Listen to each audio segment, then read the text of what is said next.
Good morning, Jan, or good afternoon, wherever you are in the world. How are you? I'm doing all right. What about you? I'm good, thanks. I'm Max. I'm Chief Operating Officer at Devolutions. I'm going to let you introduce yourself as well. Yes. I'm Yannick. I'm a Product Insight Analyst here at Devolutions. So, yeah, Awesome. I'm very excited to be here for my first webinar, guys. Is it the first? Yeah. Yeah. First time? Absolutely. Oh, nice. And we also have Carlos Rivera from Infotech. How's it going, guys? Thanks for pronouncing my name the right way. That's why I like you so much, Max. Awesome. Today, what's the goal today of, well, thanks for everyone who joined. I see a lot of people logging in right now from all over the world, I guess. Carlos, thanks for accepting the invitation with Devolutions. That's very kind of you to join us today. We're going to do what we call a fireside chat on privilege access management. I want to ask a couple questions to you, Carlos, how you see the industry moving forward. Maybe introduce yourself a little bit as well. Yeah, no, thanks for having me. I really appreciate it. This is I've been looking forward to this. A little bit about me. I'm with Infotech, as you know. We're a research firm, research and advisory. And I spent most of my life, Max, and Yannick, just racking servers, running cable, pulling tiles in data centers, about 3 decades, right? That led to a sysadmin job like most of us has gone through, where I had to administer systems. And I used clever tools like your tool, right, at some point.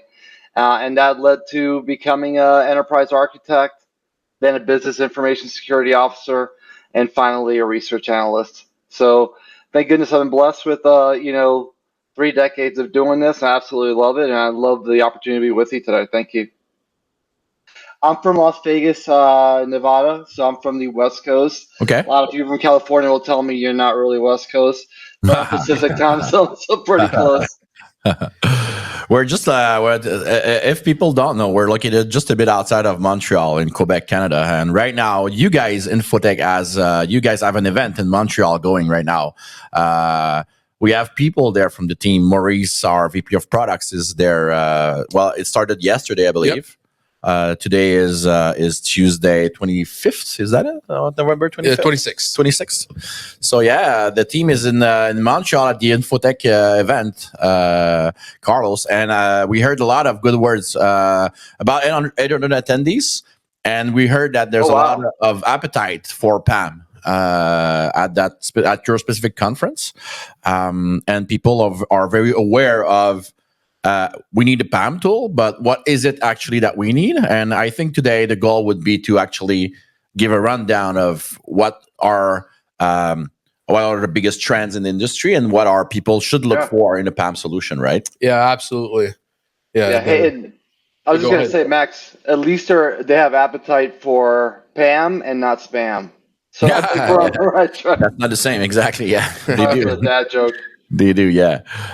So yeah, it's very interesting to see the motion where, how many years? I would say like in early 2000, we started like hearing about privilege access and in the enterprise, at least in the United States. Carlos, when would you say that there was some kind of a breakthrough in terms of PAM, and when was the term actually introduced in the IT industry and in technology? Well, I mean, I think it's like you said, right? It's been around for some time. The people that have been sysadmins that have really been trying to push the security envelope have known about this for quite some time. I think in general, really, I would say probably 2016, 2018, really. And a lot of this has been driven by remote work, new risks that have surfaced, and then most importantly with cyber insurance policies, right? Now there's a driver to get these things in place. So yeah, I'd say within the last decade for sure, but probably within the last 5 years is really when it's really picked up steam by the general population of admins. Oh yeah, a lot of people are reaching out just to be compliant. It's just a big part of the deal. Yeah. For the last, I would say 5 to 6 years. So Devolutions, what we do is we target a lot of SMBs, right? Yep. And we've introduced PAM solutions to SMBs in 2018, 2019. the market fit was not quite there yet, I would say. But for at least the last 2-3 years now, we see a lot of inquiries regarding smaller businesses, and just as Carlos just said, cyber insurance company are all looking for clients and their customers to deploy a PAM solution. Oh yeah, that's a big driver. oh yeah, absolutely, 100%. It's something we see a lot actually for us here at Devolutions. Yeah. And would you say that there's a difference, Carlos, between what's happening here in America and in Europe, working with different businesses and from across the Atlantic? Do you see what kind of differences can you showcase? Yes, and sadly, look, I'm going to be completely transparent here. Sadly, I'm from Las Vegas. If most of the people on the line don't know, most people that I speak to in North America, their main objective for securing a PAM solution or just getting general understanding of how it works, to the point that they know what to do to meet cyber insurance requirements. That's all they really care about. I'm going to be honest, 90 to 95%, that's all they really care about. Contrast that to people in South America, Brazil, Costa Rica, even in Europe, right? We're talking about like the UK and other regions. They're a bit more methodical in show me what PAM can do beyond discovery, vaulting. I want to learn more about privileged session management. So it's not to say everybody in North America just cares about checking a box, but I think at this point, there seems to be more maturity across the pond in wanting to go a bit further in deploying PAM. That's my take. I don't know if you have a different opinion on that based on your customers, but for me, that's what it looks like as an analyst. Oh yeah, that's what we noticed that in North America, a lot of people are just want to check the box, as you said. But PAM it's a big thing. It's a huge opportunity to actually fix real issues inside of businesses. It doesn't need to be. I mean, I can't say the name because those things are confidential. But we received the customer yesterday here at the office, and what we did a 3-hour session with this customer regarding PAM solution, right? Yep. And at the end of the session, what we did is streamline all their process in terms of identifying, going through jump boxes and gateways, and streamline everything within the PAM solution. So. I strongly believe, and that we can bring productivity and ease of use throughout that journey, so that PAM don't becomes that over complicated solution where people actually hate working within that environment. Oh yeah, and bring simplicity and streamlining the processes while you're actually increasing security down the path of your journey in the PAM in the PAM tool, right? And, what a great opportunity. Yeah, and I'm gonna let you. I'm gonna ask a question right out, but more specifically in the SMB and mid market, right? They don't have the same resources that you would find in the enterprise market, right? So you nailed it. Most people don't even have an identity team. They don't even have an identity person, which is. Could you imagine, going through the proof of concept for a PAM solution, then deploying it on your own? And it's probably not a stretch saying imagine. Most of us are probably doing that. It's really tough. Among all the other things you have to do. So, yeah, you're right. It's SMBs are the ones that are facing a real challenge with this. Large enterprises typically can afford to have a whole team allocated or have an integration partner that can come in for a year, 2, 3 years with the budget they have to help them deploy it, even staff augmentation. Big differences, right? Yeah, you're absolutely right. You're onto something, Max. Yeah, and SMBs are not lesser of a target. That's the thing. They're at the same level of like problems and issues that can happen with identity management. It's just their resources not the same. I believe people are. If you're here today, if you're registered to the webinar, I believe people actually they understand the need. They understand that they are being targeted every day, maybe every month or every week. And my goal today, and we're going to deep dive into more the technical stuff, but what is PAM and how can we actually get it into our businesses and processes and take some actions, right? What's the next step? Because I feel like a lot of people are just waiting for, okay, but what am I supposed to do with all that stuff, right? And that's what we're here today, right? Oh yeah, absolutely. So just going down, we did the intro, Carlos, Jan, myself. Nice to, I see a lot of people from all over the world in Spain. And I see a question from Freddie. Thanks. And that's something interesting. I would say if you have any questions, go in this stage. At the top right of your screen, you have the stage tab. There's a chat right there. So we're going to answer questions as we move forward. So feel free to intervene and ask questions to Carlos, Jan, or myself down the road. That's very interesting to have this sort of ongoing discussions. What is SMB and what is enterprise? We have 6,500 users, and are we enterprise? Personally, I would say yes. Carlos? Yeah. I would say, I mean, there's a lot of nuances and a lot of factors, but yeah, I mean, I would say yes. I mean, when we're talking about, small business is typically under 1,000 users, and that's really the barometer, right? 1,000 user mark. Yeah. That's the asked as an analyst, I get asked this a million times: is what's the cost? What size are you? We start with 1,000. So yeah, you're right. That sounds about right. We qualify SMB. 1,000 employees or 1,000 users or less. Mid-market for us is 1,000 to 5,000. Yep. And then past that 5,000 point, we qualify it as enterprise. Yeah. Spot on. Yeah, and even us here at Devolutions, I mean, we're 250 employees. Yeah. We still have a team of like security people and DevOps and sysadmin. They're like 15 people if you go broadly. Yeah, with its security. Like 15 people working on this for a team of 250. It's still noticeable. And Freddie's got a good point. I mean, and that's very part of my job here. I'm going to talk more in terms of focus, of business focus, Carlos, if I may. But because the point here for Freddie says, if we're an enterprise, how is your solution a good fit for us? Because from his own comment, I mean, simple and effective. So what I'm saying is we're focusing on the needs of smaller teams and smaller organizations, from SMBs to mid-market. But we can also heavily answer more complex scenarios with our solutions while keeping it very simple and effective. To larger enterprise as well, right? It's just not a main target for us in terms of business model, right? And why we have Carlos here today. And I'm going to introduce maybe a few words on Infotech as well. But Infotech's mainly space is the SMBs and mid-market, right, Carlos?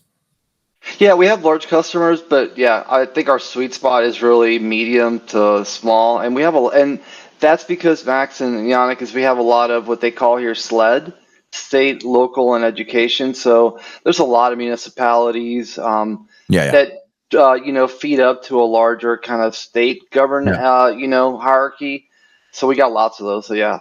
You're right. I would be if you can share it, Freddie. But I'm wondering, what kind of industry are you in? I mean, 6,500 users. What kind of market are you? That would be interesting to learn more about that.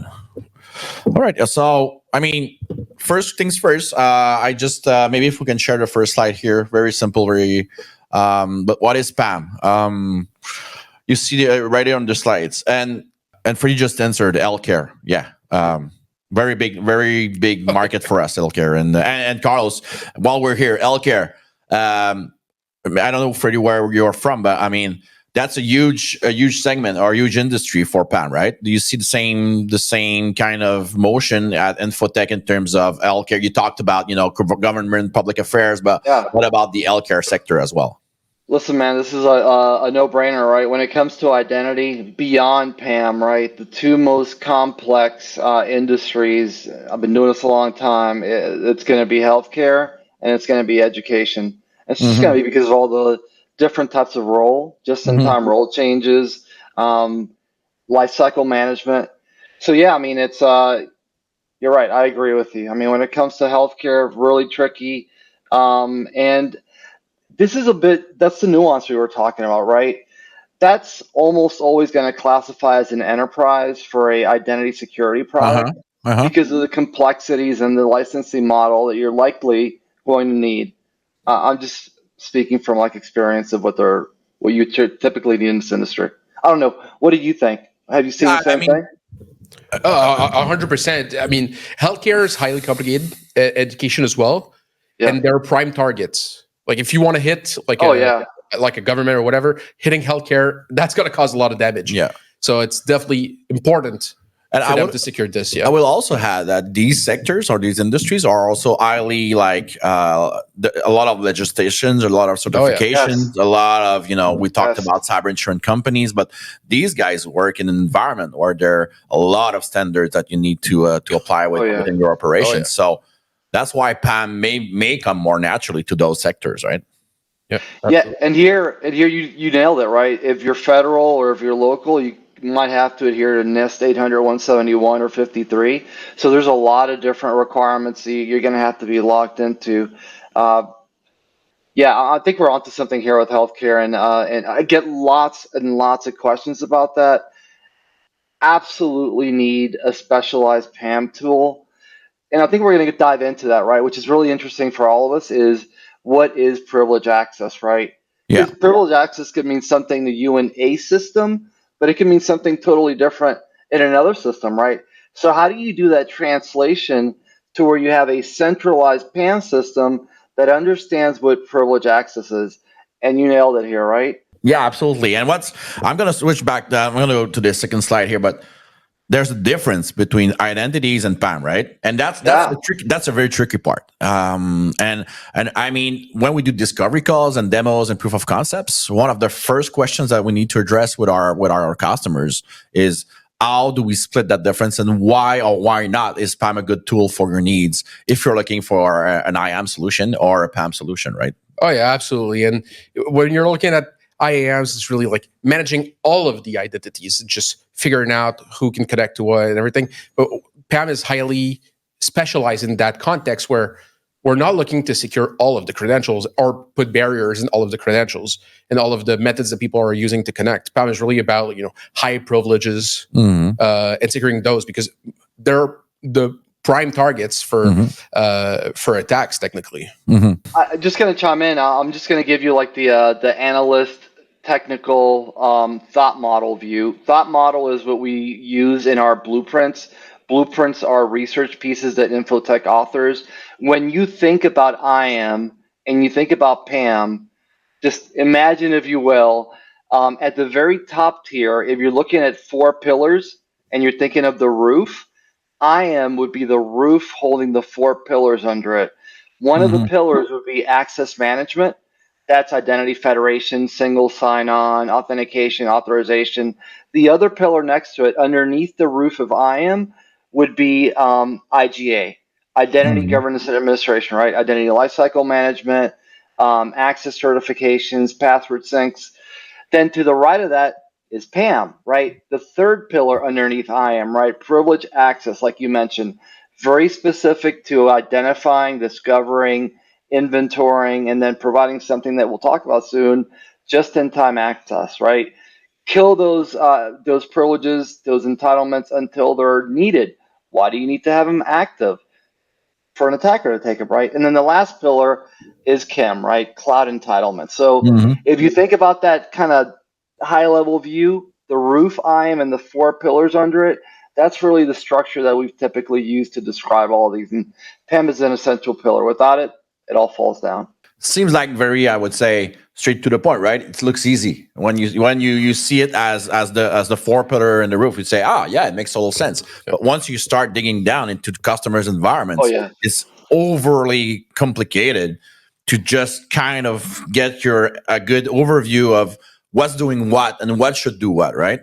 Oh yeah, absolutely. And what we notice when we're having discussion with clients and people who are getting into it is just sometimes just understanding what type of privileges I need to secure and gate the accesses or actually just make it easier to use in certain circumstances. People are struggling to find which accounts they need to target for this. Yep. So yeah, think of elevated access and elevated privileges as just something that allow you to do an action that is important, like installing software. And we've noted it in the power. It's just sometimes it's malicious software without being intentional, or being able to modify system access. Really, PAM is trying to focus on these types of actions to try to mitigate the risk. Yep.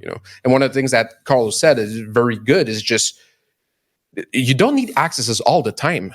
You don't need access like elevated privilege access whenever you need it. You just need it when you're doing the actions. And And PAM solution should help for this, That's kind of the whole point. And we have a poll coming up. I don't know when exactly during the webinar, but what is just-in-time elevation, right? Oh, yeah. What is JIT, and why should it be the way to go moving forward? And maybe, Carlos, you can jump in, but just-in-time elevation, as just you mentioned it, is having your account a standard account with no elevations rights or no admin rights, I would say, and elevate it just so you can actually get the work done, and then maybe remove it from 80 or delete it from your 80 environment, or elevate your privileges when you need it, right?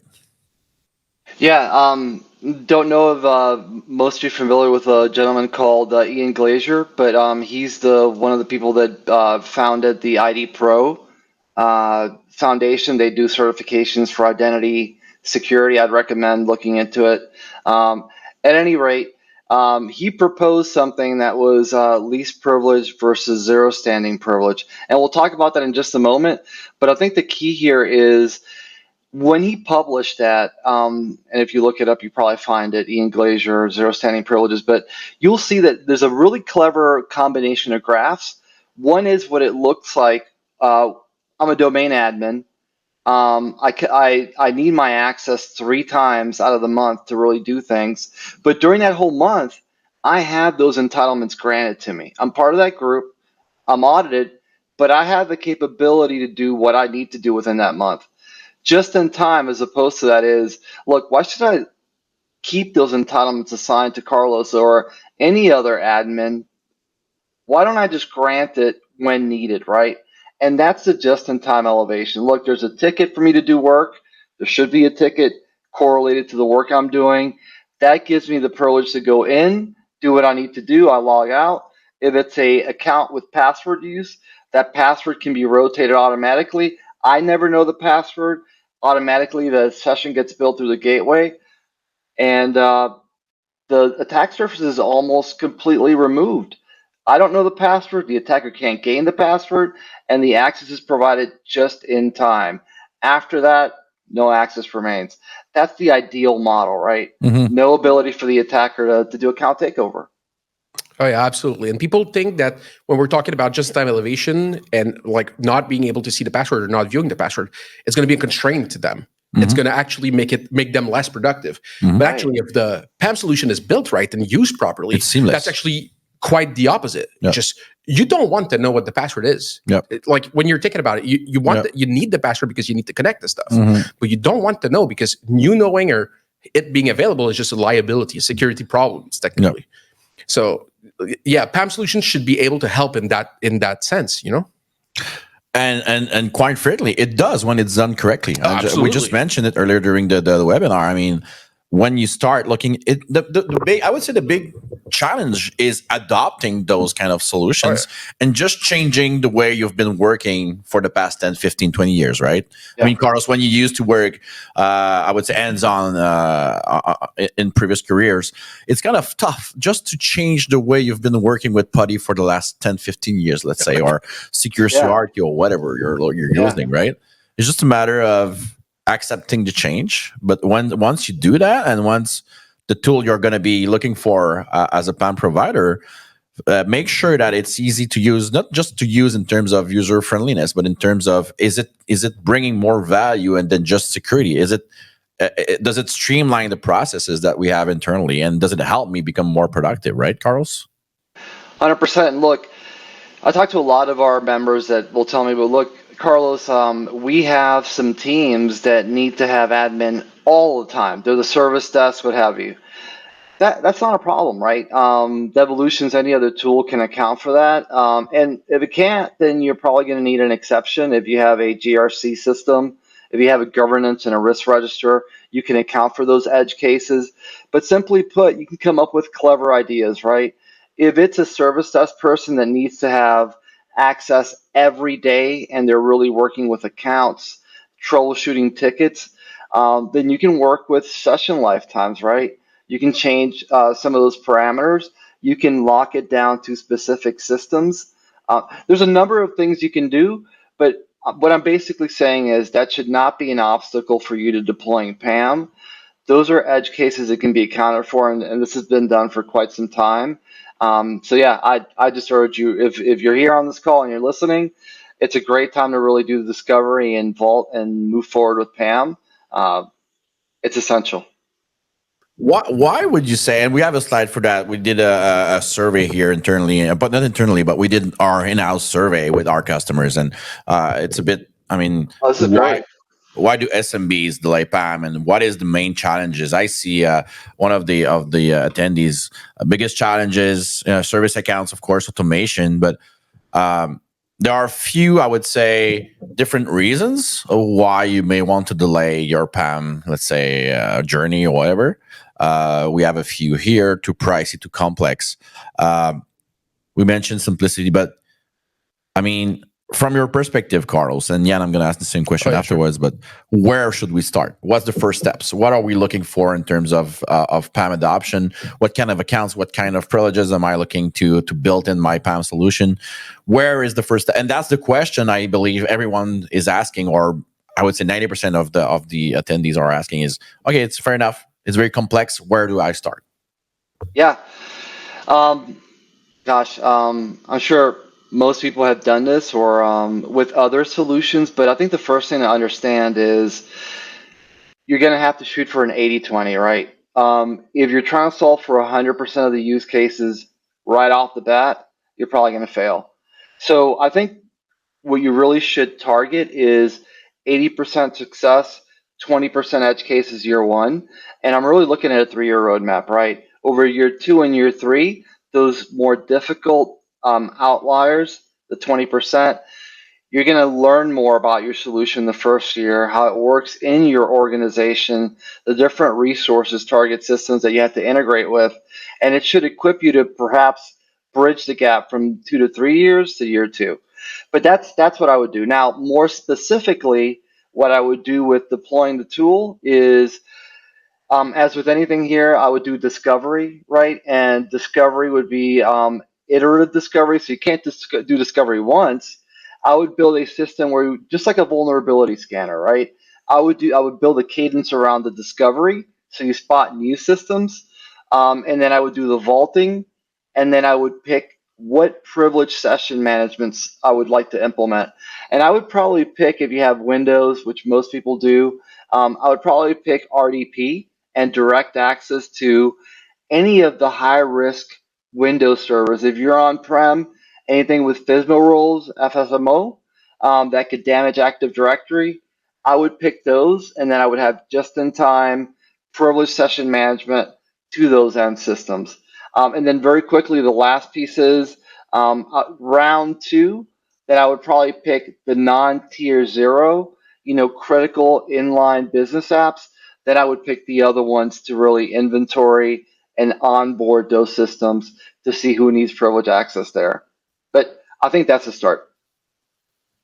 Yeah, absolutely. What's your take with our customers? They should look for like a tool that is built to be easy to use. That's the first thing. It's just easy to get started. Like the number we've chosen is like 10 to 20 accounts. I've chatted with Maurice. He said, 10, 20, that's a lot. Just focus on the first 5, just get going, start doing it. Mm-hmm. I think that's like installing the PAM solution, targeting your tier 0 accounts first, importing those, and seeing how it goes from there is it's the best way to go about that. Mm. The 80-20 is a good framework in that context, where if you try to hit for 100%, as Carlos said, you're never going to do it. So, you're actually never going to do it. It really is a journey then. It really is. You need to just get it started. And a year or two from now, you're going to realize that you just won, I would say, PAM, right? The game of PAM. Because, I mean, and that's the whole point of starting with baby steps and with small iterations, right? And I believe, from my perspective, speaking with customers, specifically in the SMB market, mid-market, and Carlos, I'm sure that's something that you see also at Infotech, but starting small and scaling from there, right?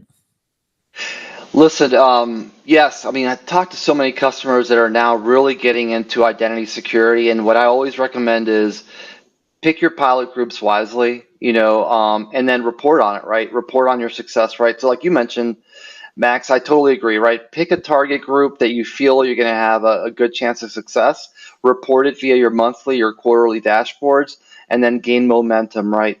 Build on that experience, build on that knowledge. What doesn't work for you, make adjustments early, and then you're going to have a really good path. But yeah, our advice here, quickly, just to kind of recap what I mentioned, is discovery. Make sure you can be as comprehensive as possible, knowing that you're not going to hit 100%, but as close as possible. What you don't hit, if you have a risk register, document that, right? Make sure you go back and don't lose sight of that. Vault it, right? Once you discover it and vault it, what do you do with vaulting, right? You're eliminating that attack surface. So build a pathway to that through the gateway, through the PAM gateway, right? With the proper controls. And then after that, then your decision, right, is what type of just-in-time are you going to do, right? And are you going to rotate the credentials afterwards? Maybe you do passwordless. I don't know. But I think this is really the start to this. And what you've just brought up on the screen is absolutely great. Yes, so I'll let you take a look real quick, but this encapsulates all this. And I know you guys because we've been working with you, Carlos, for the past year or so. I don't remember exactly, but you guys at Infotech, and I don't know curveball here, but if you have the slide, I know you guys work with the PAM Lite PAM Lite versus full scale PAM, right? And maybe I don't know if it's public knowledge, but we can share it with the attendees after the webinar as well, if we may, or if it's okay with you guys at Infotech. Yeah. You have a very powerful slide within that presentation that splits the difference between what should you look for within a PAM Lite kind of feature set and what should you look for moving down forward into the PAM journey path, where you start adding, and we've seen on the last slide, session recording, approval workflow. Are these, I would say, part of the PAM Lite kind of mindset, or do you see these features coming more of a more advanced kind of scenarios? Yeah, so when we talk about, PSM, privilege session management, beyond your basic privilege session management, and just what basic means, like take, for example, I don't want to do Entra a disservice here, but Entra is a PIM solution, but their PSM is really basic, right? Doesn't do like high-end screen recording and compression. You can't really do searches on that video content because it just records events out of the event viewer. Contrast that to other systems that do full session recording, and then you got very different things, right? So that's the contrast of PAM Lite versus full-scale PAM. Full-scale PAM is really for those organizations that are trying to adhere to zero trust, right? Authenticate sessions continuously, run all of your traffic through a gateway, inspect that traffic. Very different than doing PAM Lite, which your objective is discovery, vaulting, and a few privilege session management pathways that you'll bring up. So yeah, it's depending on your need, but one is much more complex and costly, right? I would like to roll back a little bit on if we have we have a few minutes, but the difference between least privilege and zero standing privilege. Yeah. I see Marc-Antoine just shared the link there, talking about, and there's a poll I believe we can share with the audience as well. But I would like to take a few.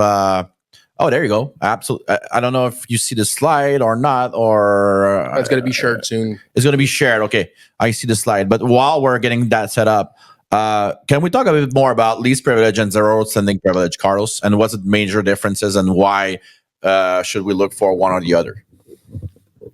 Yeah, listen. I think that least privilege started with a mindset of zero trust. I think it's a great ideal, right? Least privilege. But if you want to get really specific and apply that to a workflow, session management, I think zero standing privilege is much more specific and what we're after, right? We don't want to give an attacker the ability to do something malicious. We want to eliminate it completely, right? So with zero standing privilege, that goes back to a number of different things, right? It goes back to, at the very highest level, having some sort of access certification, meaning that quarterly, monthly, out of band, you do a review of entitlements, right? Do these people really need these entitlements? Look, if you're in finance and you still have domain admin, it better be because you only have 20 people in the org. And if not, you need to really take a look at that access certification and least privilege mindset. Okay, that's at the very highest level, but that really builds into you definitely require that entitlement, that role to do your job, but you only need it at certain times, right? So Carlos is a domain admin. I mean, I work for the service desk at Infotech, but my shift is only 8 to 5, Monday through Friday. So when I get really specific, I'm only going to give Carlos access Monday through Friday, 8 to 5. And if I want to go a step further, I can make an API call to UKG, and when I have the day off, it's going to remove that access on my days off. So, I mean, sky's the limit here, but you can get really creative on very specifically allowing me access only when I need it. And for me, it protects me. I don't want anybody doing account takeover. But like Max was saying, right, implementation is key. The devil's in the details on how you roll this out. This is a business enabler. It's not meant to really disrupt, as we all know, right? So that's the real key here. Oh yeah, and at the bottom line, when we're talking about least privileges principles, right?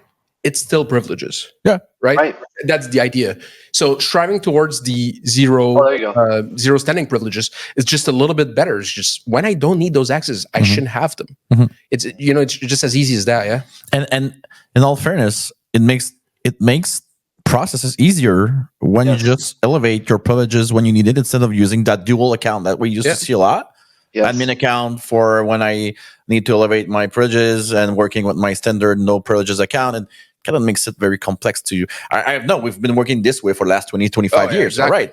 But I mean, I just believe that there's not only a better way of doing it, but it's just a matter of, like we live right now in the AI world. I mean, it's just a matter of accepting that things changes and actually start working the right way.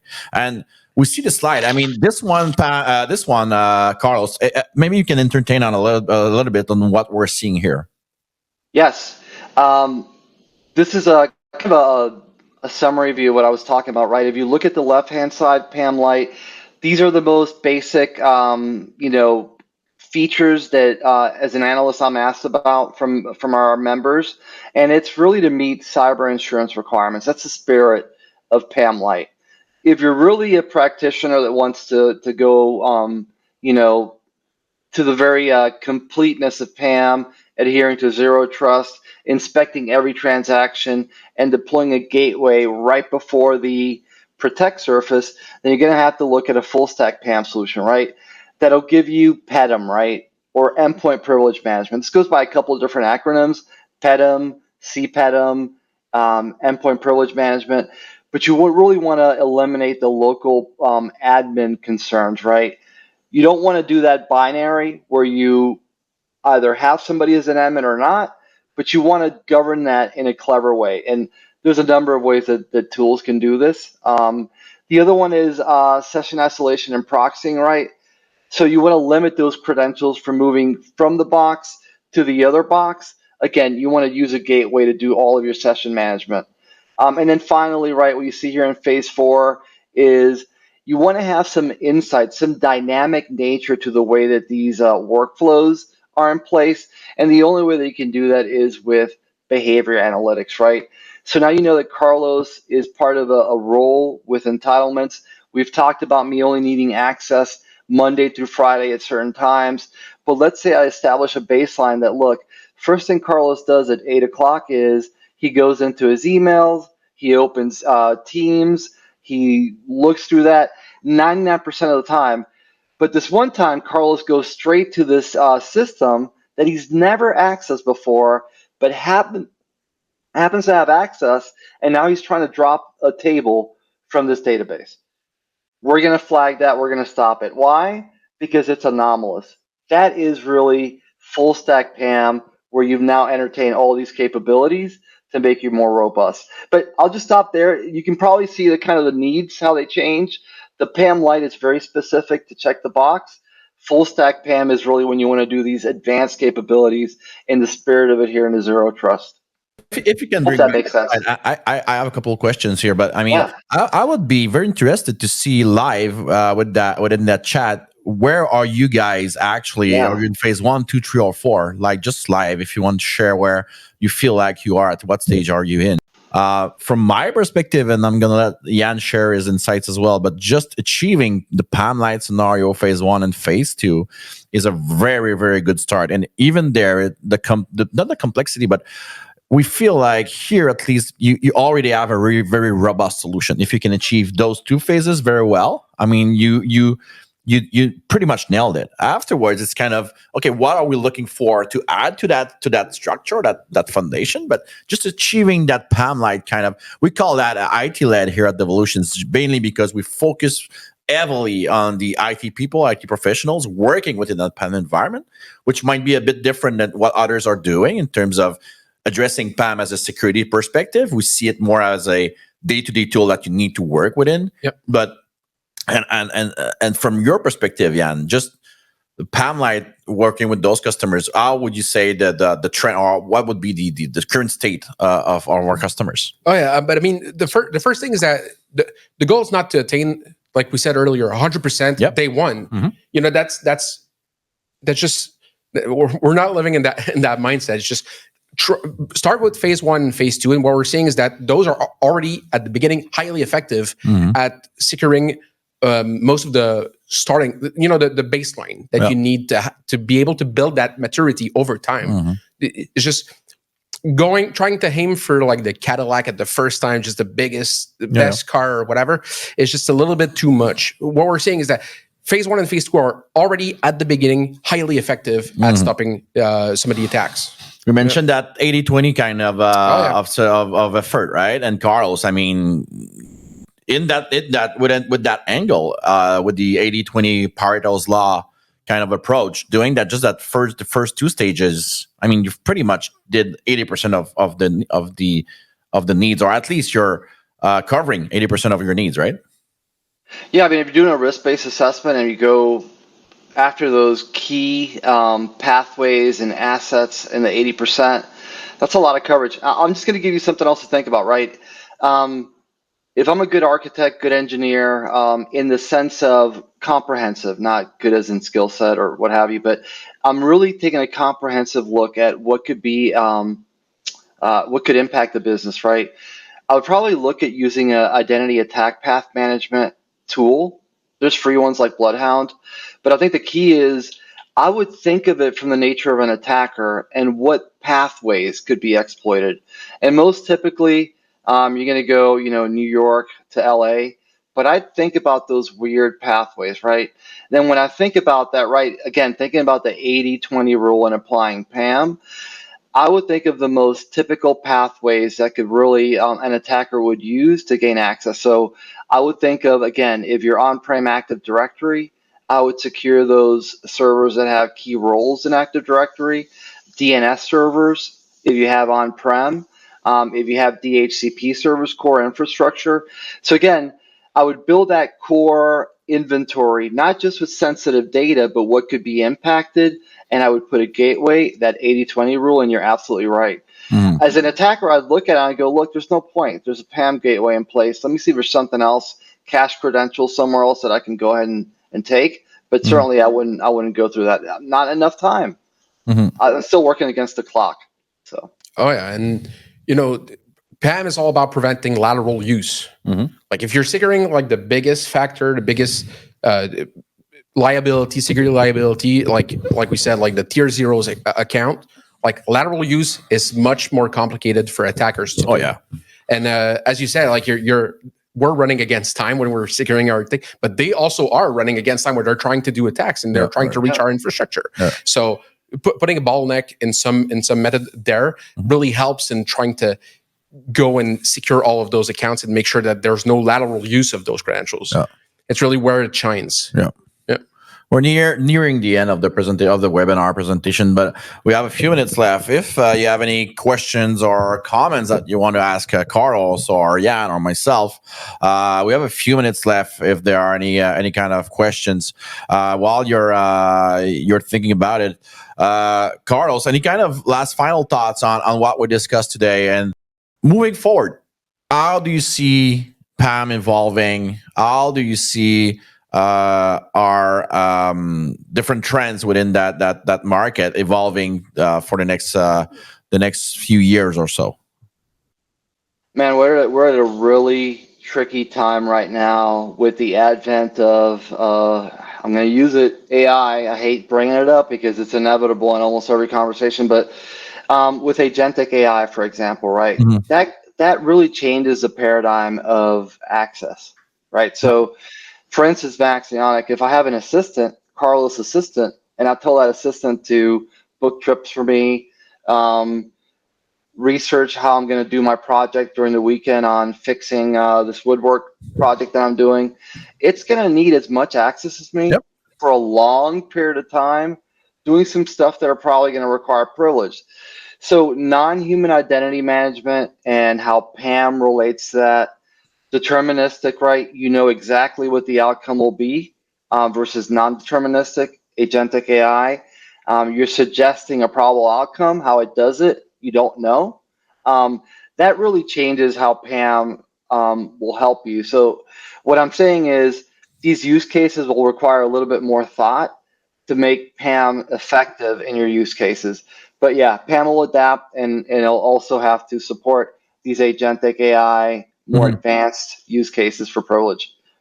Do you see the same kind of I would say of workflows for NHIs? NHI stands for non-human identities, right? You mentioned your virtual Carlos. Do you see the same kind of the same kind of tool set or workflows for those non-human identities? Let's say your agentic assistant wants to log into different systems.